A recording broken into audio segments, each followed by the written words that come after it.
hermanos que vienen de camino con tu bendición. En el nombre del Señor Jesús. Amén. Amén.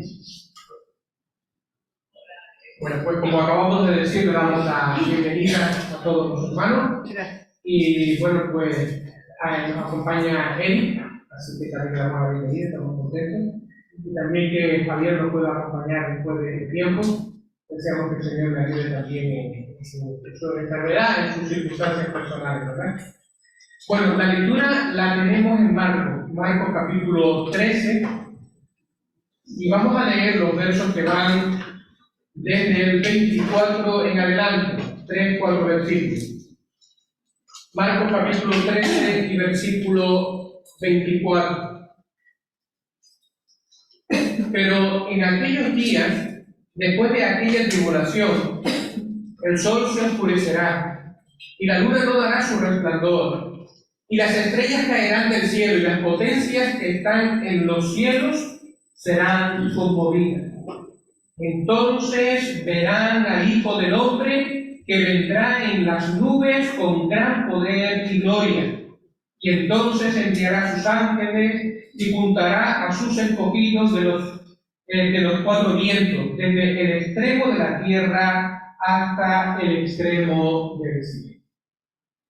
Bueno, pues tendríamos que hacer un resumen del estudio de la semana pasada. Pero bueno, gracias al hermano José Almela, pues ya tenemos la grabación, o el que quiera no tenga la grabación, la quiera tener, pues me la pide. Así que el repaso lo podemos hacer en casa, ¿vale? Y recordar lo que estudiamos o lo que vimos el último domingo. Aún así, tendríamos que recordar, o vamos a dedicarle apenas 5 minutos a este tema. Estamos hablando de la venida del Señor, de la segunda venida del Señor, porque el Señor Jesucristo viene, ¿vale? El Señor Jesucristo volverá a este mundo. Y entonces decíamos que cuando hablamos de la segunda venida del Señor, tenemos que distinguir dos eventos. Y esos dos eventos hacen referencia, por un lado, al arrebatamiento, que tiene que ver con la Iglesia, y por otro lado, de lo que es el regreso de Cristo en gloria propiamente para juzgar y para reinar sobre este mundo. Y a modo de ilustración, pues pensábamos en la segunda venida como una obra musical, como una gran obra musical, como una obra preciosa.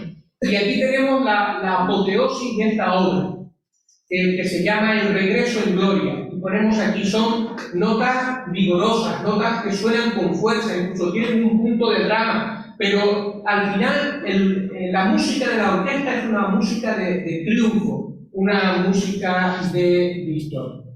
Pero el autor de la obra también ha preparado un preludio, una introducción, y que suena antes, en este caso de la apoteosis.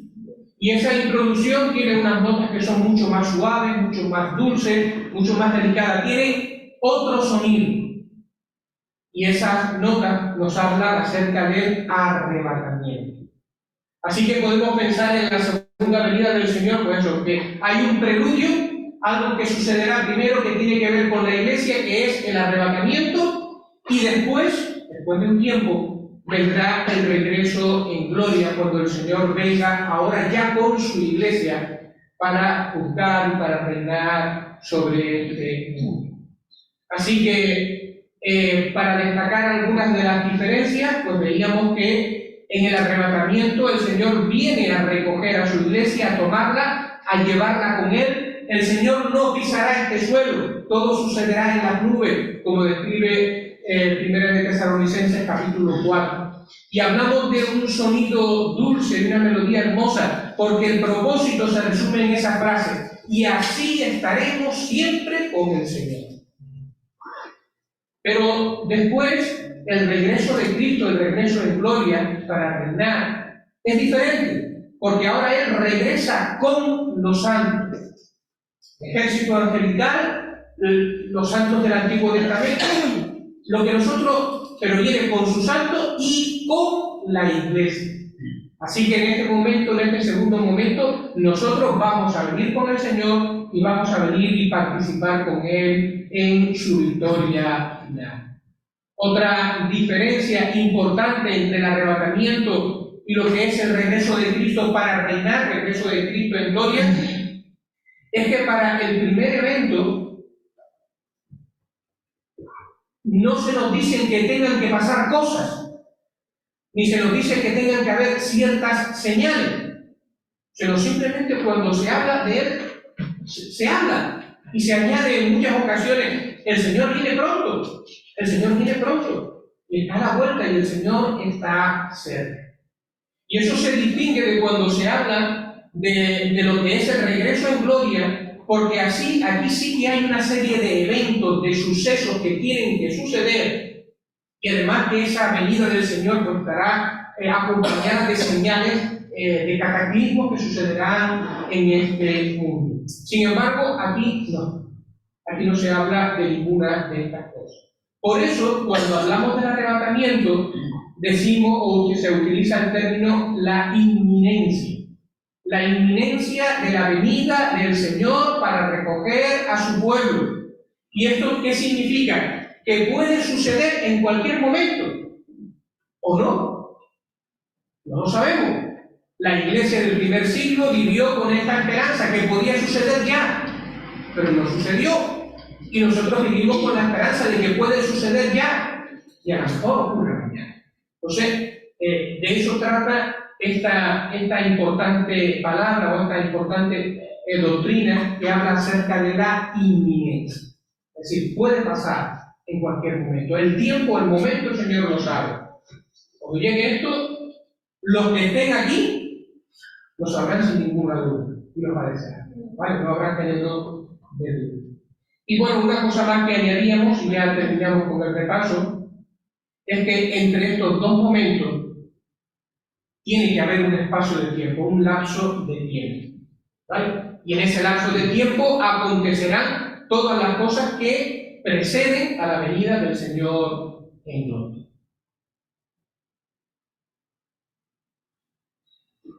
Era la pregunta del examen del domingo y la volvemos a repetir ahora. ¿Vale?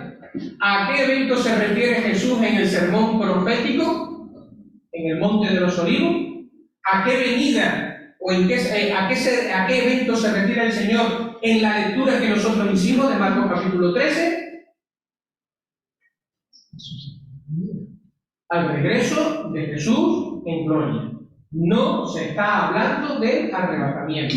¿Vale? Esto es importante que lo tengamos presente después en todo el desarrollo que haremos del sermón profético, que si Dios quiere, pues ya comenzaremos en ello en el próximo estudio.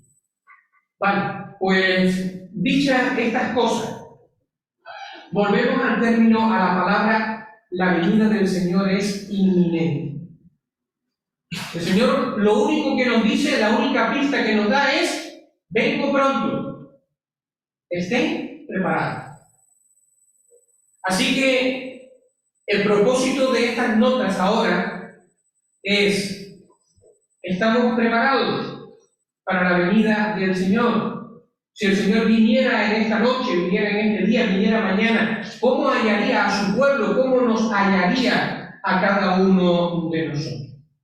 Así que el tema es hermoso, y es hermoso si nosotros lo tomamos como un desafío personal. ¿Vale? ¿Qué es lo que espera el Señor de mí? ¿En qué tengo que estar ocupado mientras que el Señor viene, para cuando el Señor venga estar preparado? Vamos a ver 4 o 5 cosas, o 6 cosas que deberían de producir en nosotros el hecho de que el Señor puede venir, viene en cualquier momento.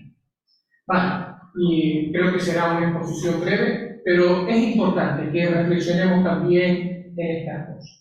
En primer lugar, la venida del Señor debiera de producir en nosotros un carácter afable y conciliador. O sea, no esperaba que dijéramos otra cosa. Bueno, no, pues tiene que ver con nuestro carácter y con nuestra manera de vivir. Un carácter afable, amable y conciliador. ¿Dónde dice esto? Bueno, pues vamos a ir a Filipenses, capítulo 4 y el versículo 5.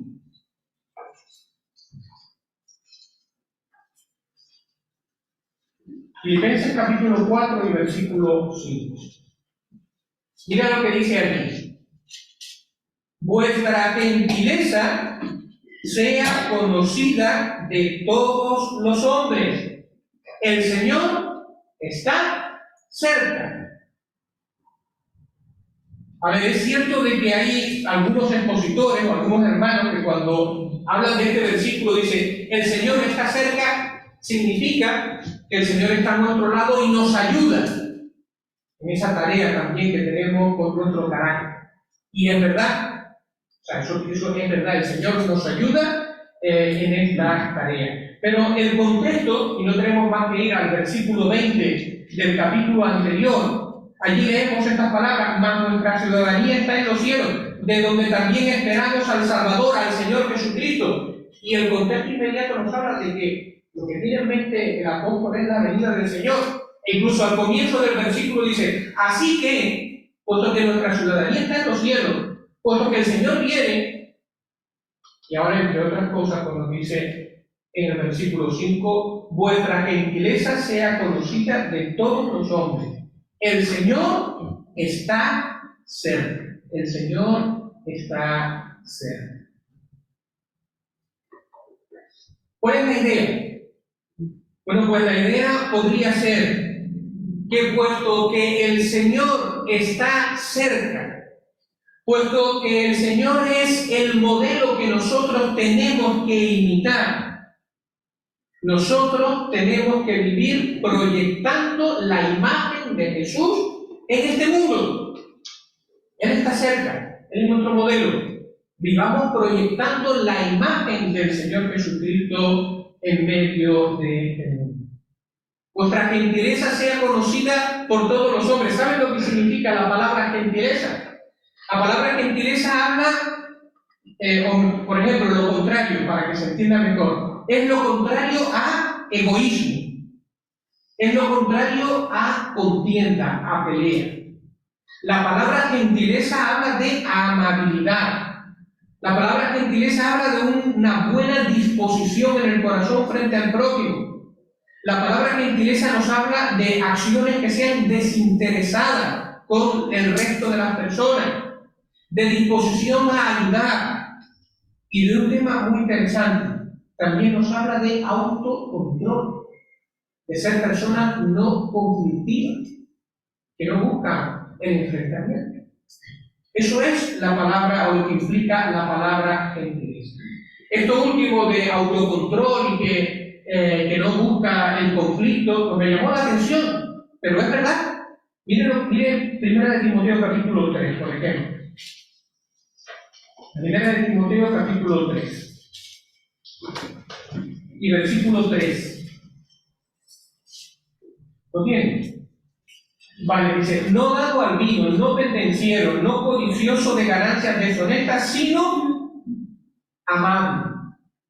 Es decir, en contraste con aquel que es dado al vino y por lo tanto alborotador, y en contraste con aquel que es un peleón, dice amable, porque habla también de autocontrol y habla de la manera de buscar la paz en vez de favorecer el conflicto. Miren en Tito capítulo 3 y verso 2, quizás aquí lo veamos con más claridad. Que a nadie difame, que no sean pendencieros. Y ahora, ¿qué es lo contrario? Que sean amables. ¿Se dan cuenta? Que sean amables. También tiene que ver entonces con procurar la paz y buscar favorecer las buenas relaciones con las personas que están a nuestro alrededor. Miren, dice que vuestra gentileza sea conocida por todos los hombres. ¿Qué significa esto? Bueno, pues significa que ese carácter afable, ese carácter amable, esa disposición de ayudar de manera desinteresada, de crear, de buscar la paz y no la contienda, tiene que ser algo que nos identifique ¿dónde? Nos identifique en el trabajo, en nuestra relación con los compañeros. nos identifique dentro de nuestro vecindario, en las relaciones con las personas que tenemos alrededor, que nos identifique dentro de nuestra familia, con nuestros primos, tíos, abuelos. Somos las personas afables, conciliadoras, porque reflejamos a Cristo también en ese ámbito. Dentro de mi casa, dentro de mi matrimonio, dentro de mi familia, mis relaciones personales con mi hermano, con mi madre, con mi padre, con mi esposo, mi esposa, pues también tiene que primar esta característica. La venida del Señor, el hecho de que Él está cerca, debe también ayudarnos a moldear nuestro carácter conforme a cómo es Cristo. Yo tenía aquí una nota que dice: no somos llamados a ser los ermitaños del barrio, ni tampoco los raros, las personas raras, sino personas, o sea, vamos a ser los raros porque no andamos en las mismas cosas que andan ellos, ¿vale? Eso es de entrada. Pero si ellos nos ven así, que seamos personas amables, dadas a ayudar y que favorecen siempre la convivencia. En segundo lugar, el hecho de que el Señor Jesucristo viene y viene pronto y viene a buscarnos, nos debería de provocar en nosotros una acción decidida en contra de la apatía o la tibieza espiritual. En Romanos capítulo 13, verso 11 en adelante. Romanos 13, versículo 11.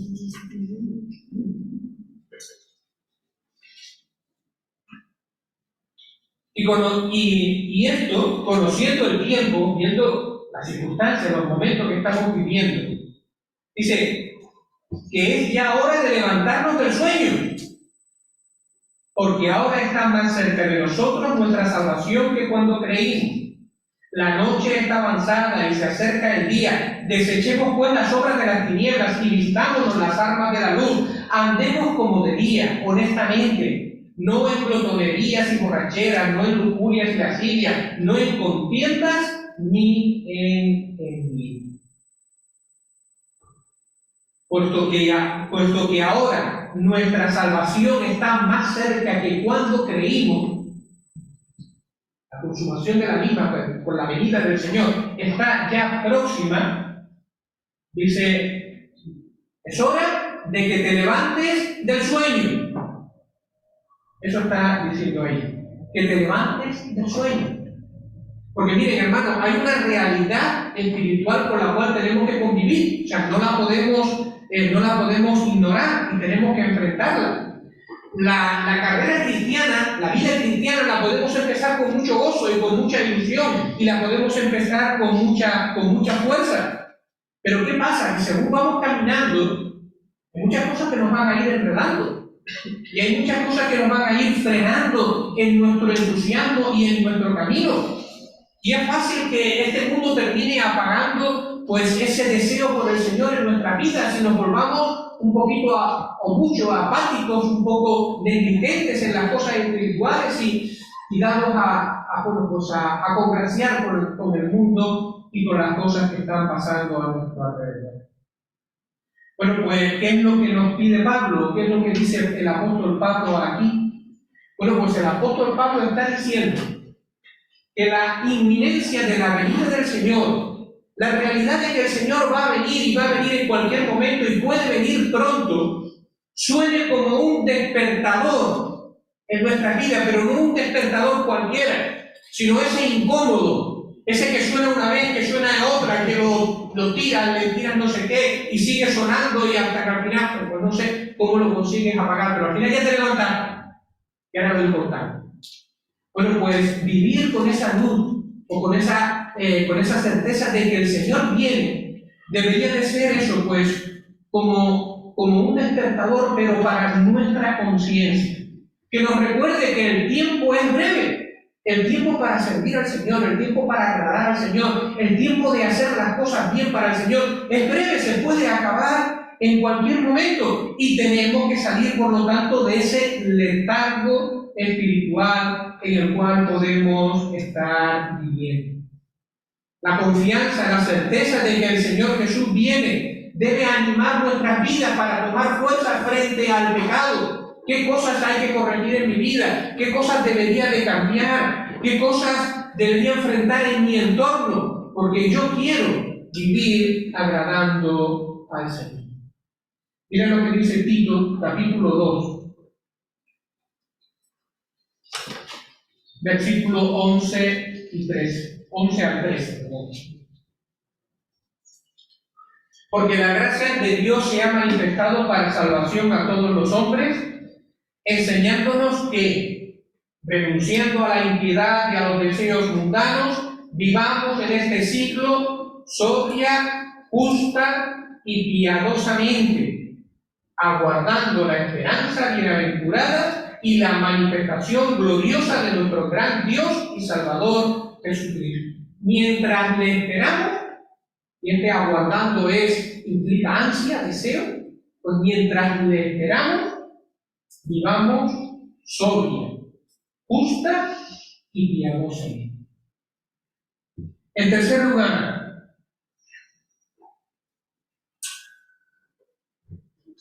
la venida del Señor para llevar a su iglesia, para llevar a los creyentes, debería de producir en nosotros una actitud vigilante y debería de producir un deseo por la oración, perseverar en la oración.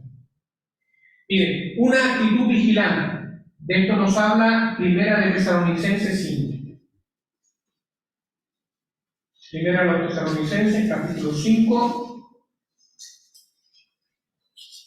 y verso del 4, versículo 6.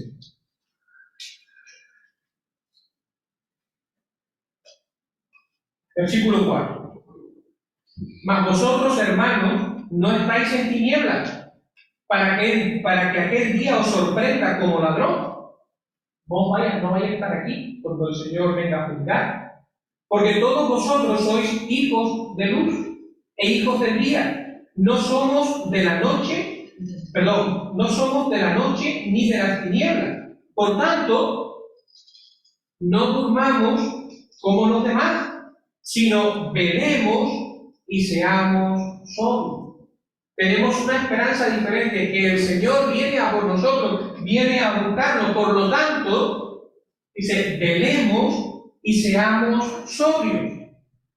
Si en nosotros hay esa actitud de vigilancia, esa actitud de vivir con los pies en el suelo, ejerciendo un verdadero autocontrol, entonces vamos a evitar volver a la situación que describíamos antes, hace un momento. Vamos a evitar enredarnos, vamos a evitar que nuestra fe se enfríe y que volvamos a caer en esa tibieza que muchas veces ha caído o enreda nuestras vidas. Porque si nos volvemos a enredar, si dejamos que nuestro gozo por el Señor se enfríe, se vaya avanzando con este mundo, la caída va a ser más fácil. La caída va a ser más fácil. Así que el Señor viene, mantengamos una actitud vigilante, siempre atento, porque el Señor viene. Y nos invita a perseverar en la oración, porque esta vigilancia, esta actitud vigilante, sobria, ante la venida del Señor, implica la oración. Primero de Pedro, capítulo 4.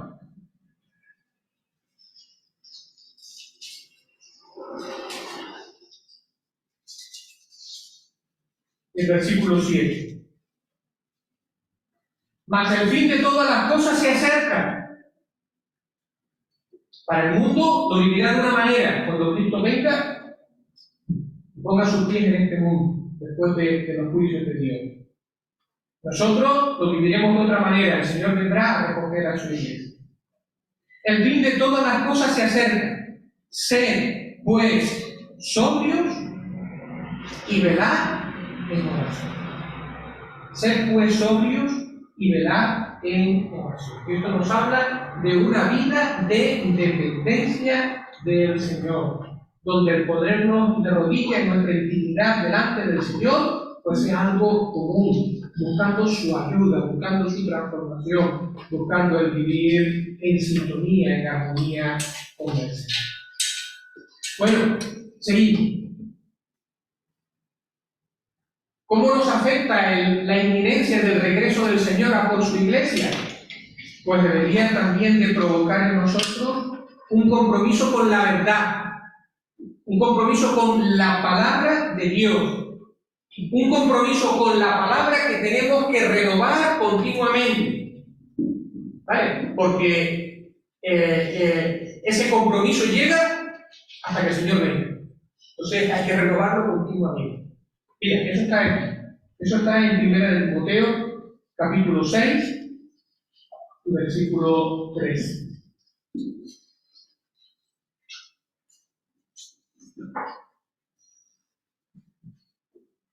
Capítulo 6 y versos del 13 al 16.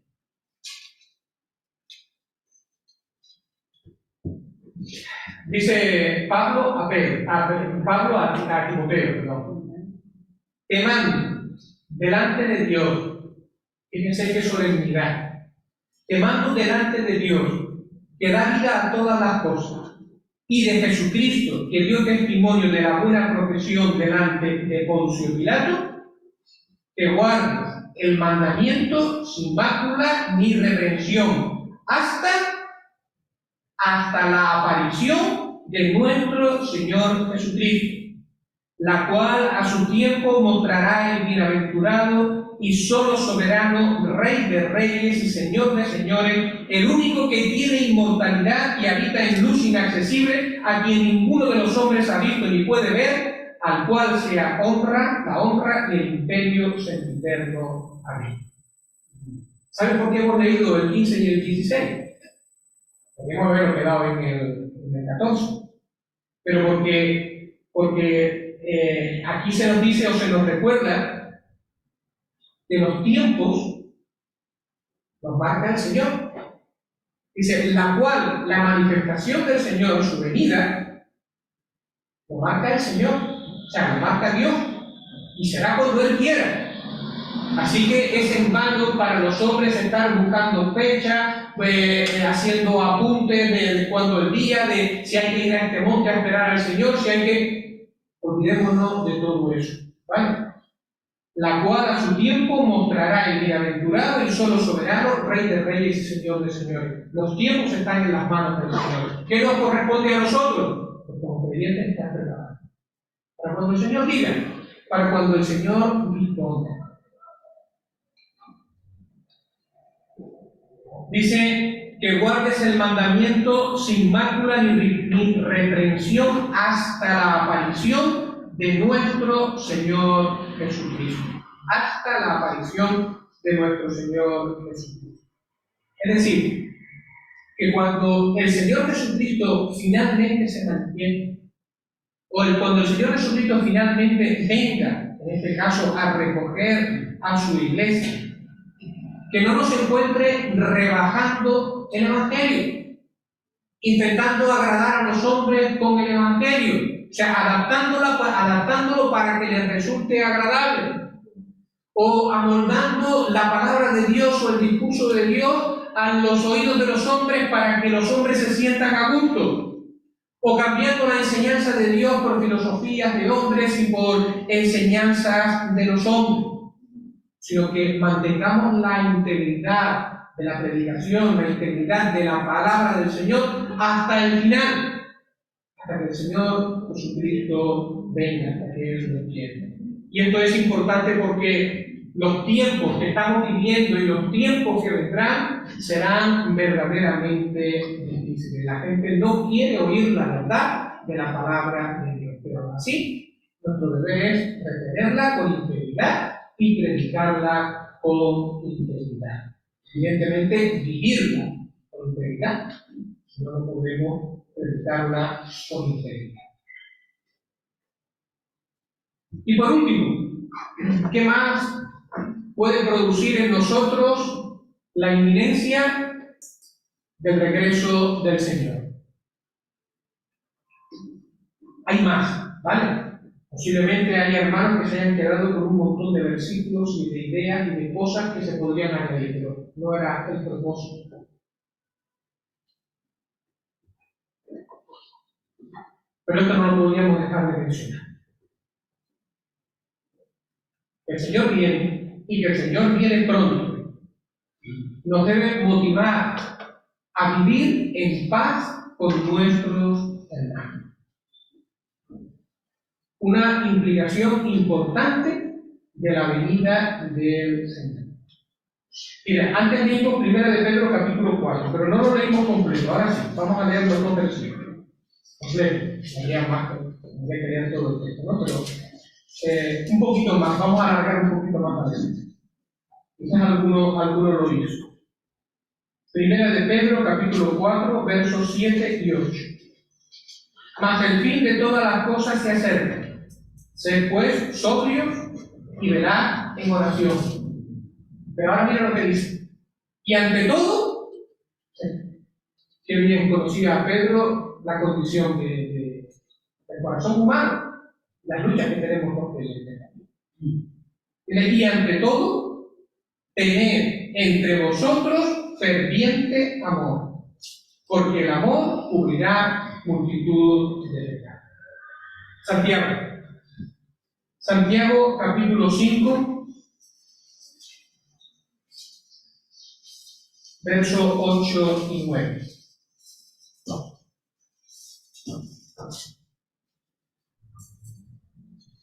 Tened también vosotros paciencia y afirmad vuestros corazones, porque la venida del Señor se acerca. Qué bonito, ¿verdad? La venida del Señor se acerca. Hermanos, consecuencia, no os quejéis unos contra otros, para que no seáis condenados, es decir, no seáis en este caso juzgados por el Señor. ¿Por qué? Y ahora dice, he aquí, el juez está delante de la puerta. ¿Nos hemos fijado? La venida del Señor se acerca. Hermanos, no os quejéis unos contra otros para que no seáis, en este caso, juzgados por el Señor. Porque he aquí, el juez está delante de la puerta. El Señor está ahí. Ya. Ahí ya. Esa es la idea. Que se va a abrir la puerta y va a pasar el Señor.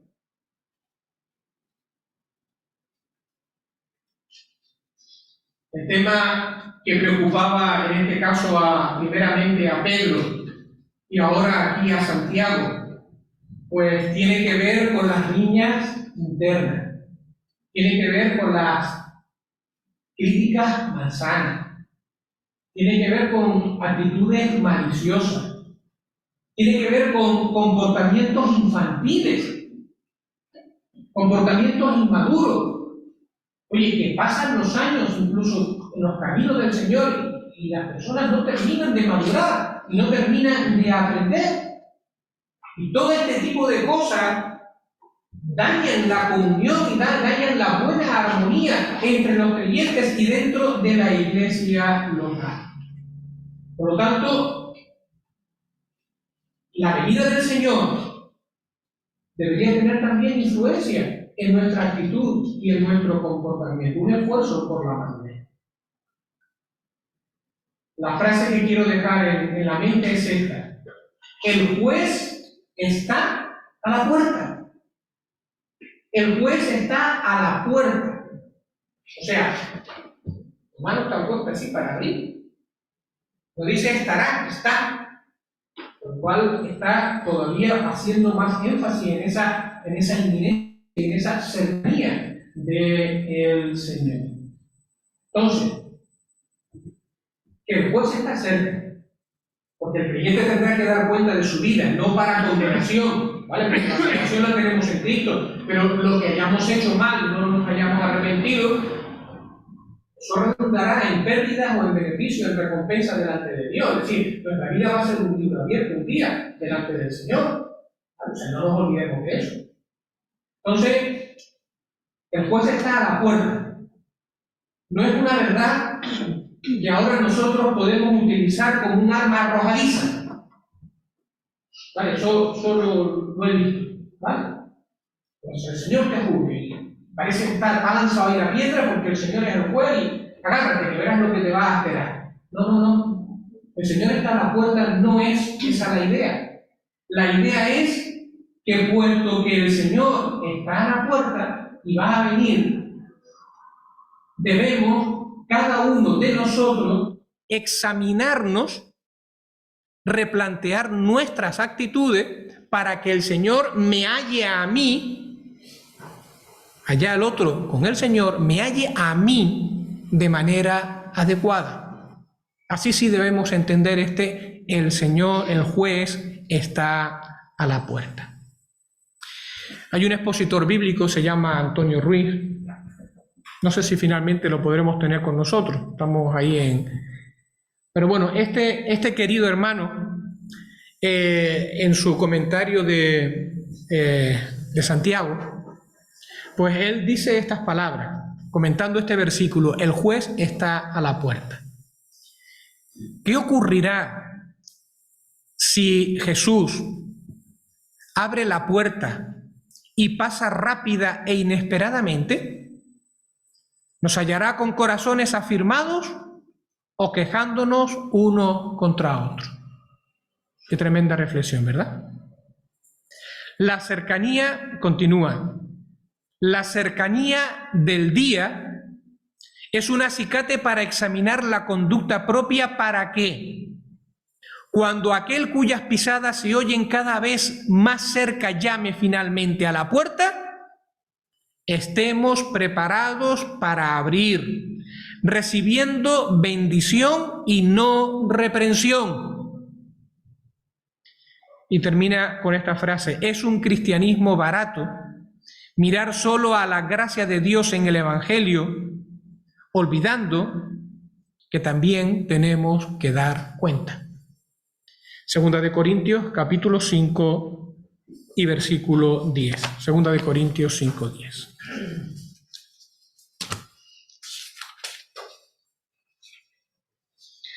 Porque es necesario que todos comparezcamos ante el tribunal de Cristo. Ya lo hemos dicho, no es para salvación o condenación. La salvación la tenemos, porque Cristo nos ha salvado. Pero la vida va a ser abierta y expuesta, para que cada uno reciba según lo que haya hecho mientras estaba en el cuerpo, sea bueno o sea malo. Así que nos corresponde examinarnos, nos corresponde pedir perdón, rectificar delante del Señor lo que haya que hacer y alinear nuestras vidas con esta esperanza preciosa, que el Señor viene pronto, el Señor está a las puertas. Pues hermanos, que el Señor bendiga la palabra en nuestros corazones y espero que de alguna manera pues haya podido ser de bendición y de ayuda para todos los presentes. Ahora vamos a cantar a lo mejor algún cántico y tendremos un tiempo para dedicarlo a la oración. Amén.